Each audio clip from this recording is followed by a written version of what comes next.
वाडा तालुक्यातील कोणसई ग्रामपंचायत हद्दीत असलेले हे जे आपण पाहता या ठिकाणी अनधिकृत फटाक्याचा कारखाना सुरू होता आणि त्या ठिकाणी आज सकाळी मोठा धमाका झाला, स्फोट झाला। या स्फोटामध्ये एक कामगार उडून पलीकडे त्याचा मृत्यू झाला आणि अक्षरशः चिथडे उडले त्याचे आणि जवळपास 4 इतर महिला कर्मचारी ज्या या ठिकाणी काम करत होत्या, जवळपास 32 पैकी 4 महिला या आता गंभीर जखमी झाल्याने त्या आता रुग्णालयात उपचारासाठी दाखल केलेल्या आहेत। आपण पाहू शकता माझ्या मागे हे जो कारखाना आहे हा संपूर्ण उद्ध्वस्त झालेला आहे। या ठिकाणी फटाक्याचा हा कारखाना असून मोठ्या प्रमाणात दारूगोळा इथे साठा अजून पडलेला आहे।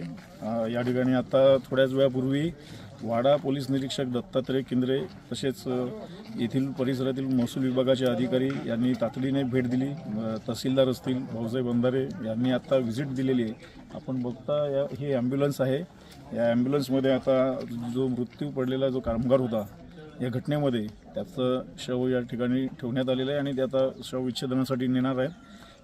परिस्थिती पाहता वाडा तालुक्यामध्ये अजून इतर ठिकाणी सुद्धा कारखाने असल्याची शंका व्यक्त केली जात आहे आणि अशाच प्रकारे हा अनधिकृत कारखाना असून पालघर जिल्ह्यात ही सर्वात मोठी आतापर्यंतची अशी घटना घडलेली आहे। जे परिसरामध्ये अशा प्रकारचा कारखाना असणे हे प्रशासनाच्या अधिकाऱ्यांना माहिती नाही का, हा सर्वात मोठा गंभीर सवाल उपस्थित होतो।